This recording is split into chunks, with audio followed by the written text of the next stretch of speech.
Welcome to KCXU 92.7 FM on your dial, San Jose, California.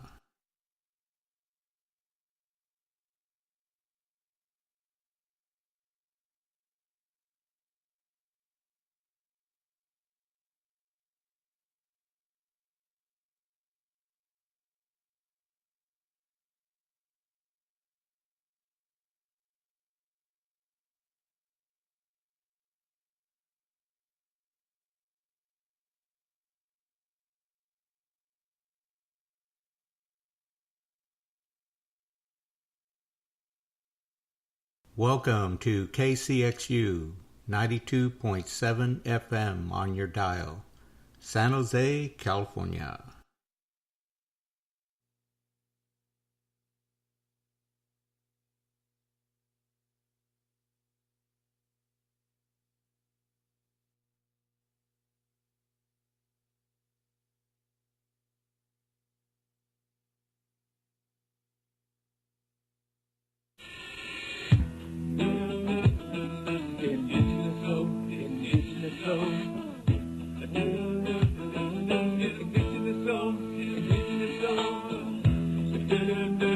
Good evening. Welcome to another edition of Native Voice TV. I'm Sundust Martinez. And I'm Cihuapilli Rose Amador, and together we are Native Voice TV.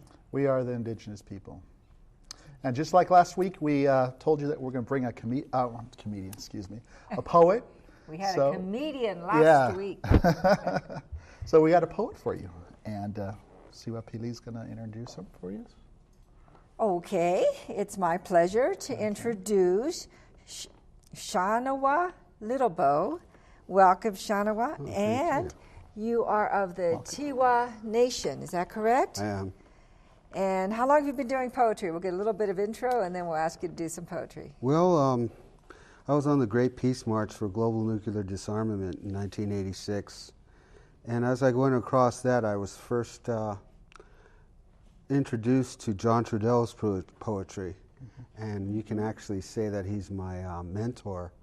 And from that point on, I started collecting what I call the soup, just phrases and different things that I had up in my mind. And one day it just all came out when I was sitting in Colorado, Boulder, Colorado, and a lot of it just comes to me. So through the years, that's how it comes. Natural talent. Yes. Wow, that's wonderful.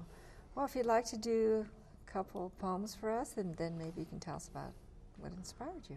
Okay. I'd like to share one called The Wolf Cousin.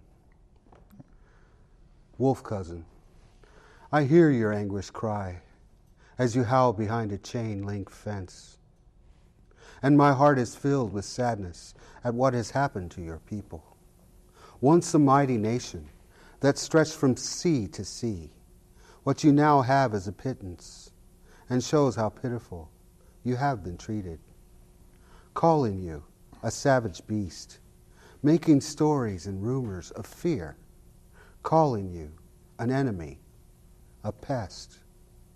But we know, my cousin, what the beast truly is, devouring all that is natural. What has happened to my people is now happening to yours, to spotted owls. Our stories are the same. All that is in nature is under siege, and before the mystery, they will be made accountable for the wasteful greed. So sing your song, my cousin. Sing it clear, for your time to be free will come, if not now, in the spirit world. And I call that Wolf Cousin because I saw the wolves behind a fence at Wolf Haven one time, and I was sad that this is the only haven they have left behind this fence. Yeah. You know, and then through the years they did release a few of the wolves in the Yellowstone, and so I felt good about that. But that's basically what inspired that poem. And I had to also put in what the destruction to our native land, to the native plants, the native wildlife that's going on. And that poem was written 15 years ago, and it's just as relevant now as it has been then or before that time. Yeah, That's they used so to. true. Yeah, they used to kill wolves just like by the hundreds, and just drive by and shoot them. And I think they're still killing a lot of wolves, just for that, just because they're wolves. I mean, even the little Red Riding Hood thing is, always making the wolf a bad thing. But, and like in anything in our culture, we have to have the balance of nature, and a lot of us believe that the bear is kind of like the balancer. It keeps the man down from taking everything else, but now the new people came in and started shooting and killing the bears, so there goes that balance as well. That's true. Well, look at our weather. Look at what's happening to our weather now. I mean, just ruining nature. Share another poem with us. Okay. This next piece is about a friend. Sitting by the stream, watching nature's necklace wind and flow, the water swirling, the pulp sculpts and spurts singing to me as the sparkle and shine reflection showed me the love light of the spirit of the water. As I sat there taking it all in, loving what I was watching, what I was feeling, I looked up the tree next to me. On this beautiful tree, nailed with torturous nails, was a sign, a human-made thing. The words on it reading, catch and release. Catch and release. Catch and release. I contemplated, wondering, why would anyone want to torture the fish, maim its lips or its gills? Do they not know what they are doing? If you're going to catch a fish, then eat it. Give thanks for the nourishment they provide. How twisted has the society gotten, making a law that let the fish live, but saying with the same breath that it is all right to torture them for the sake of fun, what they call sport. Not wanting to dwell on this sadness, I returned to the beauty of what was in front of me, letting myself open to its sight and its sound, return to the ancient beat of the mystery. Time goes by without counting it or caring to. Then in front of me, right in front of me, a fish leaps out of the water. A moment of sparkling, dazzling, bright, scaly beauty. In front of me, free and happy, as if to say thank you for your thoughts. Thank you for your love light. Look at me. Your eyes have caught me, wild and free.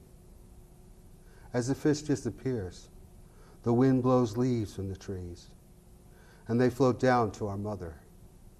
And a little fluffy white fairy ball floats across the breeze down to the water, and like a ball rolls on the tension of the water, where it is lifted by another breeze. Carried further downstream, it plunges in to be washed up on shore, another germinated seed. This is life. I have been blessed. I have been caressed. That's a piece called Fish Friend.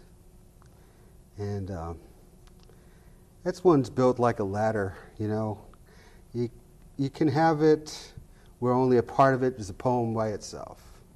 And the thing is about the poetry, I wanted to go back to the meaning, to what we were taught by elders, to what we've learned from people like Chief Seattle or Chief South, and his words about why we're destroying the animals, like Wallace Black Elk's words of why we're destroying these things. And I wanted to show the difference in thought, the things that are ingrained in us and still in us after all these centuries of being with the white man. That all these centuries of being basically whitewashed, we still have this very strong, ingrained want to see the beauty return. And that is the basic difference in this poem that I wanted to show, that we have a different point of view than say, the old sportsman. I once talked to a man who said, but I love nature. And I said, then why does something have to be a target when you're out there with it? I think what a lot of people need to think about, especially this poem, got me thinking, is that whoever you believe in, if you're a creator or God or Allah or whatever, he did not intend for this world to be the way it is right now. He created beauty with the grass and the animals and everything to live in a balance. And right now, a lot of these big countries and big companies are just really destroying it, and we're just poisoning the land and poisoning us and poisoning everything that we eat and breathe and drink. Right. It's really a shame, but we all have to, as Americans, as human beings, we all have to start thinking about this, because it not only affects everything, everyone. Yeah, and you're doing it for money or doing it for sports. Sports. Sad. I mean, how far is our greed when we're destroying our own offspring with poison? That's true. Yeah. So now you mentioned Chief Seattle. You're from Washington now. You live in Washington. Well, I do now. My people are from Tigua. We're from New Mexico and Texas. But as a matter of fact, I just came from mothers and fathers and helped them move into their new house. They're getting pretty up there in years, and so it's been in Seattle because it's a good community, strong Native community. Although we've been attacked lately, our Indian Heritage School is barely hanging on, and we still have a great high school, but it's changing, and it's a hard uphill battle, and it's a continuous battle. We still have Daybreak Star, the Indian Cultural Center, that was taken over by, I think it was the same time they took over the island that Alcatraz? Alcatraz. They took over Daybreak Star up there in Seattle. Wow. And they've kept that land since then. Ah, that's wonderful. In fact, my dad was living up in Seattle at that time. He's probably involved, huh? Yeah, he was. He's involved in everything. But it's really a pleasure that you're here with us and that you were able to stop in San Jose on your trip. Can you share another poem? We just want to hear it while you're here, because we know we're not going to have you here much longer. I don't know how much time we have. Let me see. I can maybe put out 2 or 3. Go ahead. This next one is called The Brave. In the language of the Tigua, there is no word for warrior. Like Squaw, these words came to them from the white man.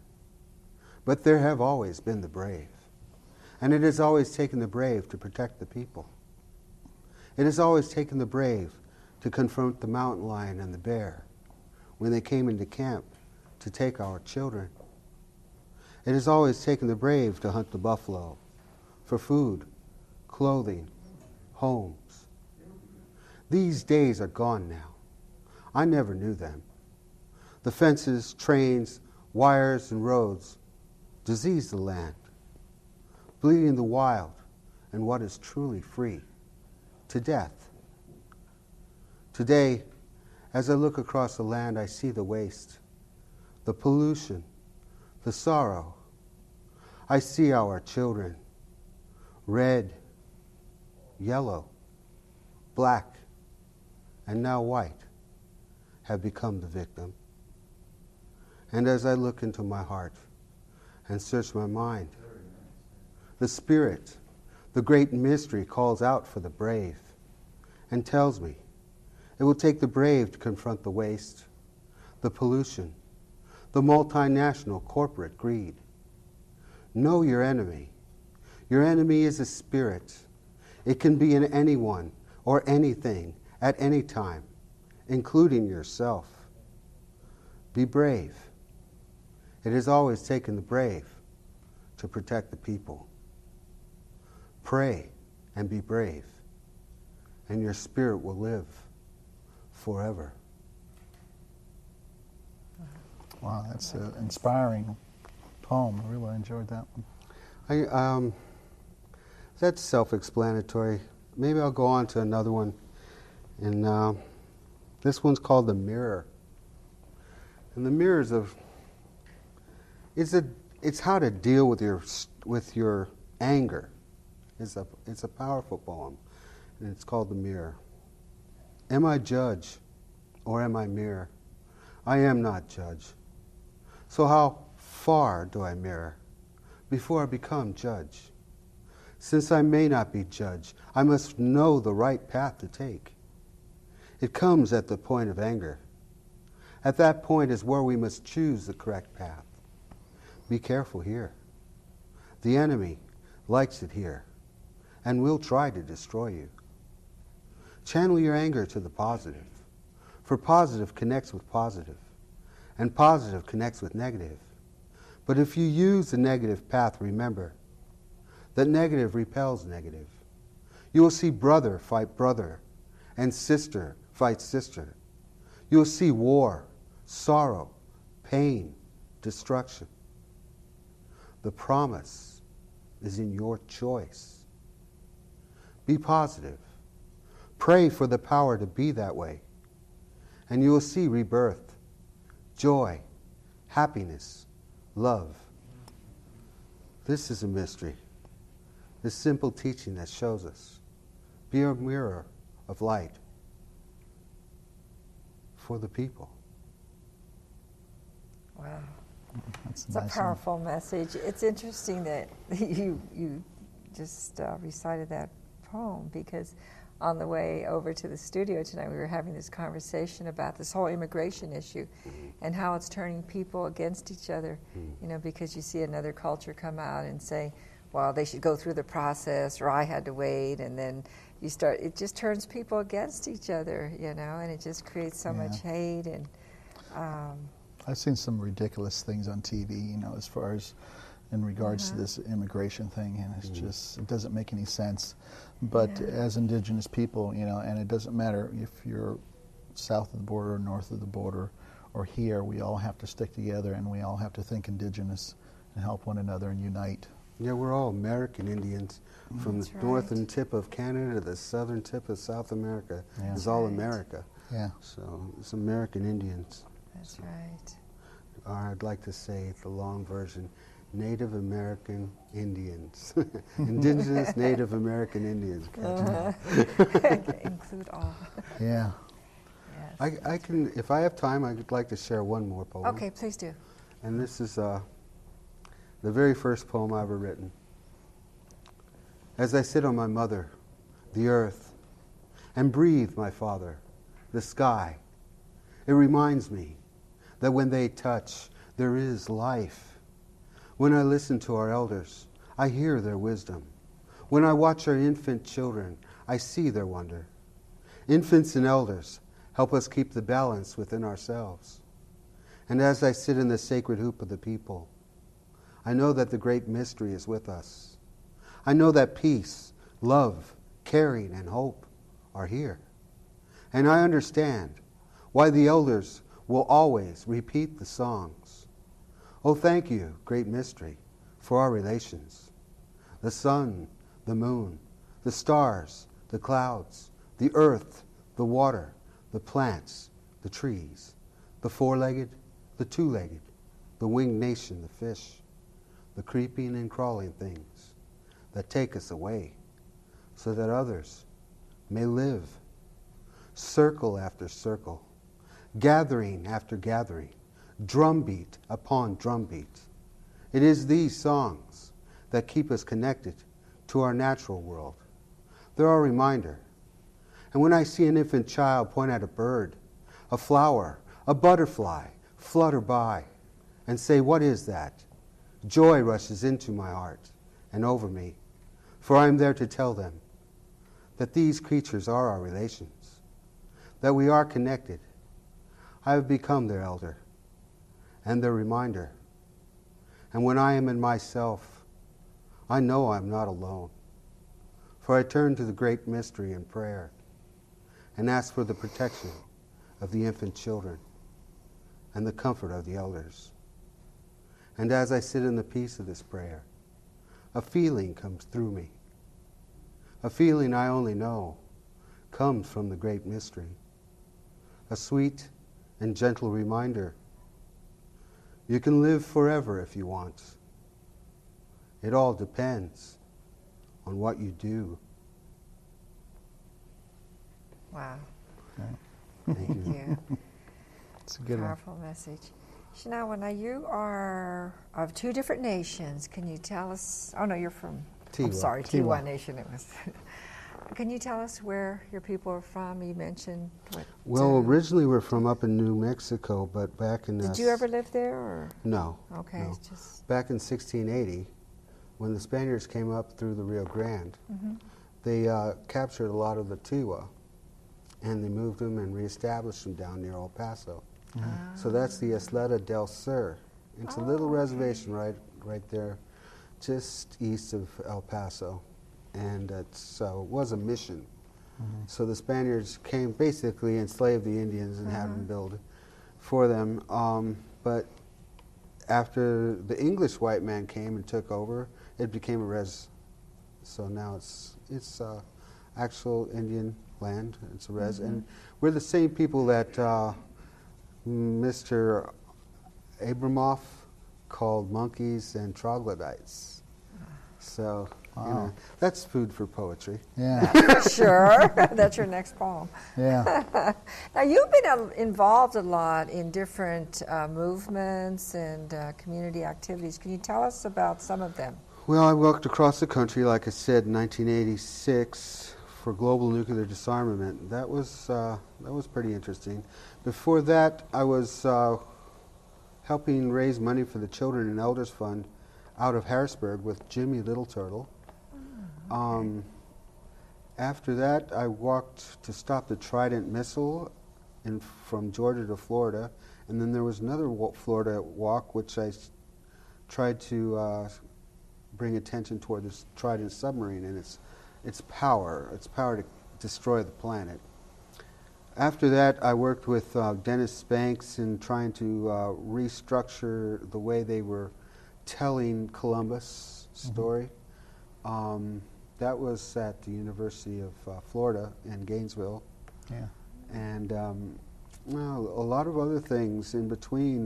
Worked with Dave Chief, Wallace Black Elk when he was alive. With him for a couple times, another time with Dennis. I was. So you've traveled the country. Yeah, on a Great Peace March, we tried to get a delegation of the Peace March to go down to the Dene and Hopi Reservation. At that time, they had the retreat there too. I think they still do. But we wanted to get information on all the uranium tailings that have been left behind and all the houses they built out of uranium tailings that were on the reservation they actually had Indian people living in. And I wanted to get that delegation, and that was like pulling teeth on the Peace March, but I wanted to show that global nuclear disarmament isn't just taking down the bombs, it's from sending the poor people down and flashing the dollar sign in front of them, sending them down into the shafts where they actually dig up the uranium ore. These people get sick. They took it, got it on their clothes, took it home to their children. After they hug them, hug their wives, you know, and so that's basically a lot of what I've done. You've done a lot of good work, and we appreciate all your hard work. It's a shame that that more people wouldn't help you out. Well, how can someone get in touch with you? Well, like right now, I live in Seattle, and my information is on the on the screen. Oh, great. And, well, thank you so much for I joining really us today. We do appreciate you being very here. much. Appreciate it. Thank you. We have some quick announcements Yes, before we the show do. ends, Yeah. so let's get into them. Native Tanner Program, 490 North 1st Street, San Jose. Contact number 280-2280. Lots of good services there for the Native community. Yes, definitely. And the Women Empowered to Move Ahead program offered by the Center for Training and Careers. They have orientation every Monday at 10 a.m. at 1600 Las Plumas Avenue in San Jose. Tune in to Indian Time Radio, KKUP 91.5 FM, every Tuesday from 8 p.m. to 10 p.m. with Jack Hyatt and David Romero. And watch the National Council of La Raza Elma Awards, and it's on ABC Monday, June 5th, 6:30 p.m. And there's Eva Longoria, so tune in. A lot of indigenous people on the show. And Uwali is coming June 15th, Santa Cruz. And that's them in the background right there Yeah. we're listening to. Beautiful music. And if you want to see them in person, go to Santa Cruz on June 15th or on June 10th. They will be at Table Mountain Casino. There's a powwow going on there. Yeah. And that's in Friant, California, near Fresno. And that is at 8 p.m. on June 10th, so go by there. And also, they will be in San Jose. Native Voice TV and the Native TANF program is sponsoring them a reception for them on June 13th from 6 to 8 at 490 North 1st Street. That's the Native TANF offices. And come by and see Yolali. They'll be signing autographs. Honoring Our Elders gathering June 16th, 17th, and 18th, Mount Madonna County Park. And there's your friend. There's Dennis Banks with El Observador newspaper, and he encourages you to read it as we do as well. El Observador is a sponsor of Native Voice TV, and we want to give a shout out to Artbeat, who provided these beautiful paintings that we've been looking at throughout the show. Great. Thank you, Artbeat. Yes. Also, remember Leonard Peltier, 30 years of false imprisonment. Have you thought about Leonard today? And make sure you give a donation when you go out to the powwow. They always have a booth out there. Stop by, get a t-shirt, buy a bumper sticker or something to support Leonard's defense. Don't forget to vote. Vote, vote, vote. That's the main thing. We want people to go out and vote because, that's what makes a difference. We elect people who make decisions on funding for a lot of Native programs. I'm voting in the mayor's election, and I'm voting for a woman. Oh, yeah. Me too. You too. Okay. Good choice. Yeah. Make sure you watch Native Voice TV. We're on every Sunday at 6 p.m. with great guests as we had today. And we're looking forward to seeing you right in front of the TV watching us. Oh, yeah. Become a sponsor. You could contact us at 408-251-3165. Or you can contact us at nativevoicetv@aol.com, and you can become a sponsor too. Yeah. So we'll definitely. see you next week. Good night. Good night.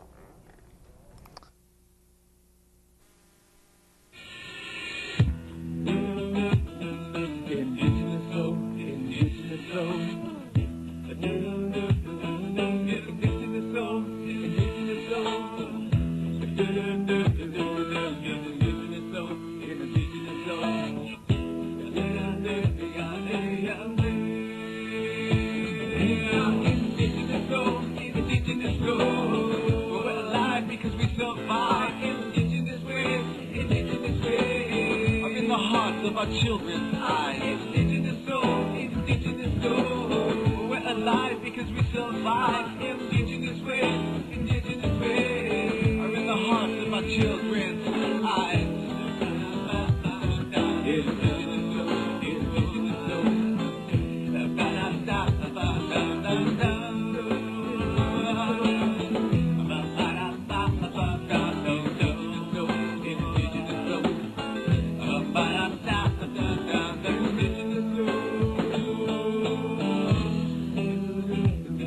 Indigenous soul, indigenous soul.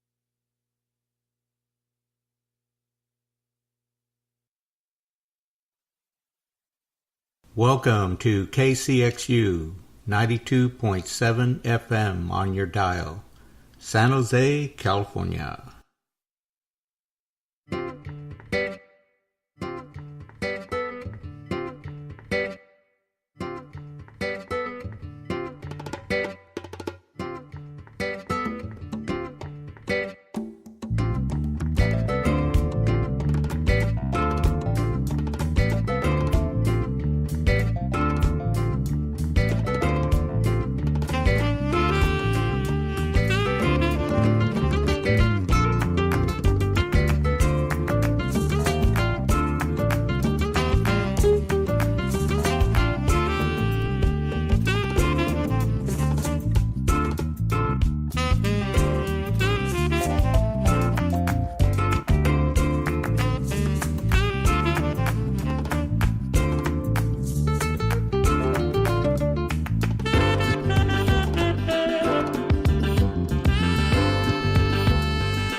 Welcome to KCXU 92.7 FM on your dial, San Jose, California.